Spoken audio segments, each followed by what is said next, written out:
വീഡിയോയിലോട്ട് പോകുന്നതിന് മുന്നേ ആയിട്ട് എൻ്റെ പ്രിയ സുഹൃത്തുക്കളോട് എനിക്ക് പറയാനുള്ളത്, ഉമ്മച്ചിൻ്റെ അടുക്കള എന്നുള്ള ഈ ഒരു ചാനൽ നിങ്ങൾ ആദ്യമായിട്ടാണ് കാണുന്നതെന്നുണ്ടെങ്കിൽ തീർച്ചയായിട്ടും എൻ്റെ ചാനൽ സബ്സ്ക്രൈബ് ചെയ്യാൻ മറക്കരുത്. സബ്സ്ക്രൈബ് ബട്ടൺ ഞെക്കി കഴിഞ്ഞാൽ തൊട്ടടുത്ത് തന്നെ ഒരു കുഞ്ഞു ബെല്ലൈക്കൺ വരും, അതും കൂടെ ഒന്ന് പ്രസ് ചെയ്യാം. അത് പ്രസ് ചെയ്ത് കഴിഞ്ഞാൽ നിങ്ങൾക്ക് ഞാനിടുന്ന എല്ലാ വീഡിയോസും ഇടുന്ന സമയത്ത് തന്നെ നിങ്ങളുടെ ഫോണിൽ നോട്ടിഫിക്കേഷനായിട്ട് വരുന്നതാണ്.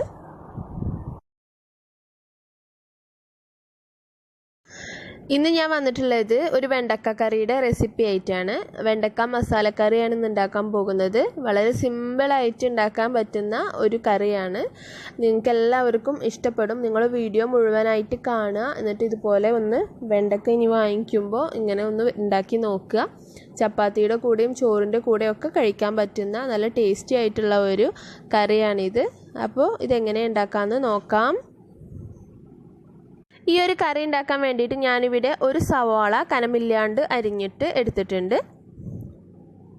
പിന്നെ വേണ്ടത് ഒരു തക്കാളി, വലിയൊരു തക്കാളി ഇതുപോലെ കനമില്ലാണ്ട് അരിഞ്ഞതും, അതുപോലെ തന്നെ ഒരു 4 പച്ചമുളക് കീറിയതും എടുത്തിട്ടുണ്ട്. പിന്നെ ഒരു 200 ഗ്രാം വെണ്ടയ്ക്ക എടുത്തിട്ടുണ്ട്, മെയിൻ ഇൻഗ്രീഡിയൻ്റ് ആയിട്ടുള്ള വെണ്ടയ്ക്ക. പിന്നെ തേങ്ങ ഒരു മുറിയുടെ പകുതി ചിരവിയതും, പിന്നെ ഒരു 3-4 ചെറിയ ഉള്ളിയും 2 വെളുത്തുള്ളിയും 1/2 ടീസ്പൂൺ പെരുംജീരകവും എടുത്തിട്ടുണ്ട്. പിന്നെ വേണ്ടത് 1/2 ടീസ്പൂൺ മഞ്ഞൾപ്പൊടി, 1 ടീസ്പൂൺ മുളക് പൊടി, 2 ടീസ്പൂൺ മല്ലിപ്പൊടി എന്നിവയെല്ലാം നിറച്ചിട്ടാണ് എടുത്തിട്ടുള്ളത്. പിന്നെ 1 ടീസ്പൂൺ കടുക് എടുത്തിട്ടുണ്ട്. പിന്നെ കുറച്ച് കറിവേപ്പിലയും എടുത്തിട്ടുണ്ട്. ഇനി ആദ്യം വെണ്ടയ്ക്ക ഒന്ന് എണ്ണയിലിട്ടിട്ടൊന്ന് വാട്ടിയെടുക്കണം. ഒരുപാട് നേരം അങ്ങ് എണ്ണയിലിട്ടിട്ട് വാട്ടിയെടുക്കണ്ട, ബ്രൗൺ കളർ ആകുന്നത് വരെ ഒന്നും വെക്കണ്ട. ജസ്റ്റ് ഒന്ന് എണ്ണയിലിട്ടിട്ട് അങ്ങോട്ടും ഇങ്ങോട്ടും ഒന്ന് ഇളക്കി കൊടുത്തിട്ട് അതിൻ്റെ ആ ഒരു പച്ച മണം മാറുന്നത് വരെ മാത്രം ജസ്റ്റ് ഒന്ന് വാട്ടിയെടുത്താൽ മതി. അപ്പം ഞാനങ്ങനെ വാട്ടിയിട്ട് ഇതൊന്ന് മാറ്റി വെക്കുകയാണ്. ഇനി ഇതേ പാനിൽ തന്നെ നേരത്തെ എടുത്ത് വെച്ചിട്ടുള്ള തേങ്ങയും ഉള്ളിയും ജീരകവും കൂടി ഇട്ടിട്ട് ഒന്ന് വറുത്തെടുക്കാം.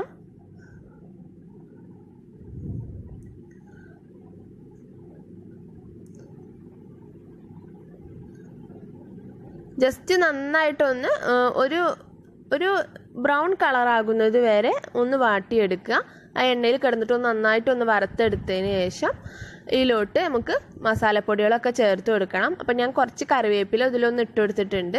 ഇനി ഇതിലോട്ട് ഞാൻ എടുത്ത് വെച്ചിട്ടുള്ള മുളക് പൊടിയും മഞ്ഞൾപ്പൊടിയും മല്ലിപ്പൊടിയും കൂടെ ഇതിലോട്ട് ആഡ് ചെയ്യാം. ഇത് ഈ എണ്ണയിൽ കിടന്നിട്ട് ഈ എണ്ണയും തേങ്ങയുടെ ഒപ്പം കിടന്നിട്ട് നന്നായിട്ടൊന്ന് വറുത്തെടുക്കണം. അതിൻ്റെ ആ പച്ചമണമൊക്കെ മാറിക്കഴിയുമ്പോൾ നല്ലൊരു സ്മെല്ല് വരും. ഇതിലോട്ട് ഞാൻ ജസ്റ്റ് ഒരു കളറിന് വേണ്ടിയിട്ട് കുറച്ച് കാശ്മീരി ചില്ലിയും കൂടെ ആഡ് ചെയ്യുന്നുണ്ട്. ഞാനിവിടെ ഒരു 1/2 ടീസ്പൂൺ കാശ്മീരി ചില്ലിയാണ് ഇതിലോട്ട് ഇട്ട് കൊടുത്തിട്ടുള്ളത്. ഈ മസാലപ്പൊടികളെല്ലാം കൂടി നന്നായിട്ടൊന്ന് വറുത്തിട്ട് നല്ലൊരു സ്മെല്ല് വരും. ഇതെല്ലാം കൂടി വറുത്ത് കഴിയുമ്പോൾ ആ ഒരു സമയത്ത് ഇതങ്ങ് മാറ്റി വയ്ക്കാം. അപ്പം ഞാൻ അതേ അടുപ്പിൽ തന്നെ ഒരു മൺചട്ടി വെച്ചിട്ടുണ്ട്. വീട്ടിലെപ്പോഴും മീൻകറി ആയാലും വെണ്ടക്കറി ആയാലും ഇതിൽ തന്നെയാണ് വെക്കാറ്. അപ്പോൾ ഇതിൽ കുറച്ച് എണ്ണ ഞാൻ ഒഴിച്ചു കൊടുത്തിട്ടുണ്ട്. നന്നായിട്ട് ചൂടായിട്ടുണ്ട് എണ്ണ. ഇതിലോട്ട് എടുത്ത് വെച്ചിട്ടുള്ള കടുക് ഇട്ട് കൊടുക്കാം. കടുക് നന്നായിട്ട് പൊട്ടട്ടെ, അതിനുവേണ്ടി വെയിറ്റ് ചെയ്യാം. അപ്പോൾ ഇനി ഈ ഒരു കടുകിലോട്ട് നമ്മൾ എടുത്ത് വെച്ചിട്ടുള്ള സവാള ചേർത്ത് കൊടുക്കുകയാണ്. ഇത് നന്നായിട്ടൊന്ന് വാട്ടിയെടുക്കുക. കുറച്ച് കറിവേപ്പിലയും കൂടെ ഇതിലൊന്ന് ഇട്ട് കൊടുക്കാം. ഇനി നന്നായിട്ടൊന്ന് ഈ ഒരു ഉള്ളി നല്ല പോലെ ഒന്ന് മൂത്ത് കിട്ടണം. അതിൻ്റെ പച്ചച്ചുവയ്ക്ക് മാറി നല്ല വൃത്തിയായിട്ട് അതൊന്ന് വാട്ടിയെടുക്കണം. നല്ലോണം വാട്ടിയെടുക്കണം കേട്ടോ, എങ്കിലേ നല്ല ടേസ്റ്റ് കിട്ടുള്ളൂ. ഇനി നമ്മൾ നേരത്തെ വറുത്ത് വെച്ചിട്ടുള്ള തേങ്ങ ഒന്ന് അരച്ചെടുക്കാം. കുറച്ച് വെള്ളം ചേർത്തിട്ട് നല്ല ഫൈനായിട്ട് അരയ്ക്കുക. നല്ല പേസ്റ്റ് പോലെ അരക്കണം, നന്നായിട്ട് അരച്ചെടുക്കണം. അപ്പോൾ ഉള്ളി ഇവിടെ മൂത്തിട്ടുണ്ട്. ഇതിലോട്ട് എടുത്ത് വെച്ചിട്ടുള്ള തക്കാളിയും പച്ചമുളകും ചേർത്ത് കൊടുക്കാം. ഇനി ഇതെല്ലാം കൂടി നല്ല പോലെ ഒന്നുകൂടി വാട്ടിയെടുക്കുക. നിങ്ങൾക്ക് വേണമെന്നുണ്ടെങ്കിൽ ആ എണ്ണയിലോട്ട് 1 ടീസ്പൂൺ നമ്മുടെ ഇഞ്ചിയും വെളുത്തുള്ളിയും കൂടെ ചതച്ചതും കൂടി ഇട്ട് കൊടുക്കാം. അപ്പോൾ ഒന്നും കൂടി നല്ലൊരു സ്മെല്ലും നല്ലൊരു ഫ്ലേവറും കിട്ടും. ഞാനത് ചേർക്കുന്നില്ല. നിങ്ങൾക്ക് വേണമെന്നുണ്ടെങ്കിൽ ചേർക്കാം. അപ്പോൾ ഇവിടെ തേങ്ങ അരച്ചെടുത്തിട്ടുണ്ട്. ഒരു ചെറിയൊരു കഷ്ണം പുളി വെള്ളത്തിലിട്ട് വെച്ചിട്ടുണ്ടായിരുന്നു. അപ്പോൾ ഉള്ളിയും തക്കാളിയും എല്ലാം കൂടി ഇവിടെ നന്നായിട്ടൊന്ന് വാടിയിട്ടുണ്ട്. ഇനി ഇതിലോട്ട് നമ്മൾ അരച്ച് വെച്ചിട്ടുള്ള ആ തേങ്ങയുടെ അരപ്പ് ഒഴിച്ചു കൊടുക്കാം. നല്ല പോലെ പേസ്റ്റാക്കി നന്നായിട്ട് അരക്കണം കേട്ടോ, എങ്കിലേ ഉള്ളൂ നല്ല ഒരു ടേസ്റ്റ് കിട്ടുള്ളൂ. ഇതിൽ മിക്സിയിൽ കുറച്ച് വെള്ളവും കൂടി ആഡ് ചെയ്തിട്ട് അതും കൂടി ഒന്ന് ചുറ്റിച്ച് ഞാൻ ഇതിലോട്ട് ഒഴിക്കുന്നുണ്ട്.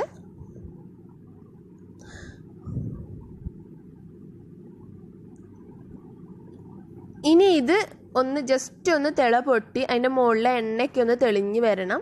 ഈ സമയത്ത് പുളിവെള്ളം ഒഴിച്ചു കൊടുക്കാം. അപ്പോൾ നിങ്ങൾക്ക് ഇനി ആവശ്യത്തിനുള്ള കറിക്ക് നിങ്ങൾ ഉണ്ടാക്കുമ്പോൾ നിങ്ങൾക്ക് പിന്നെ ആവശ്യത്തിനുള്ള കറിക്കുള്ള വെള്ളം ഒഴിച്ചു കൊടുക്കാം. അപ്പോൾ എനിക്ക് ആവശ്യത്തിനുള്ള വെള്ളം ഇതിലോട്ട് ഒഴിച്ചു കൊടുത്തിട്ടുണ്ട്. ഇനി ഇതിലോട്ട് നമ്മൾ ഉപ്പ് ആഡ് ചെയ്തിട്ടില്ല, പാകത്തിന് ഉപ്പും കൂടി ഇട്ട് കൊടുക്കാം.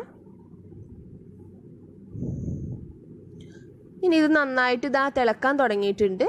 ഇതിലോട്ട് എടുത്തു വെച്ചിട്ടുള്ള വെണ്ടയ്ക്ക ചേർത്ത് കൊടുക്കാം. വെണ്ടയ്ക്ക ചേർത്ത് കൊടുത്ത ശേഷം ഞാൻ ഇളക്കുന്നൊന്നുമില്ല, അങ്ങനെയേ ഞാനിതൊന്ന് അടച്ച് വെക്കുകയാണ്. അടച്ച് വെച്ചിട്ട് നന്നായിട്ടൊന്ന് കുക്ക് ചെയ്തെടുക്കുക. അപ്പോൾ വെണ്ടയ്ക്ക ഇവിടെ വെന്ത് വന്നിട്ടുണ്ട്. നമ്മുടെ കറി ഇവിടെ ഓൾമോസ്റ്റ് റെഡിയാണ്. ഞാനിതൊന്ന് ജസ്റ്റ് ഒന്ന് ഇളക്കി കൊടുത്ത ശേഷം ഒന്ന് ഫ്ലെയിം ഓഫ് ചെയ്യാം. ഇതിലോട്ട് ബാക്കിയുള്ള കുറച്ച് കറിവേപ്പില കൂടിയും പിന്നെ കുറച്ച് നമ്മുടെ വെളിച്ചെണ്ണ കൂടി മുകളിൽ ഒന്ന് ഒഴിച്ചു കൊടുക്കുകയാണ്. നല്ലൊരു ടേസ്റ്റ് കിട്ടും ലാസ്റ്റ് ഇങ്ങനെ ചെയ്യുമ്പോൾ. അപ്പോൾ നല്ല അടിപൊളിയായിട്ടുള്ള വെണ്ടക്ക കറി ഇവിടെ റെഡി ആയിട്ടുണ്ട്. വളരെ സിമ്പിളായിട്ടുള്ള ഈ വെണ്ടക്ക കറിയുടെ റെസിപ്പി നിങ്ങൾക്ക് ഇഷ്ടപ്പെട്ട് കാണുമെന്ന് വിശ്വസിക്കുന്നു. ഇഷ്ടമായിട്ടുണ്ടെങ്കിൽ തീർച്ചയായിട്ടും ലൈക്ക് ചെയ്യാൻ മറക്കരുത്, മറ്റുള്ളവർക്ക് ഷെയർ ചെയ്യാൻ മറക്കരുത്. നല്ല നല്ല കമൻസുകൾ പ്രതീക്ഷിക്കുന്നു. അതുപോലെ ഇതുവരെയും എൻ്റെ ചാനൽ സബ്സ്ക്രൈബ് ചെയ്യാത്തവരുണ്ടെങ്കിൽ തീർച്ചയായിട്ടും എൻ്റെ ചാനൽ സബ്സ്ക്രൈബ് ചെയ്യുക. അപ്പോൾ നമുക്ക് അടുത്ത വീഡിയോ ആയിട്ട് കാണാം. താങ്ക്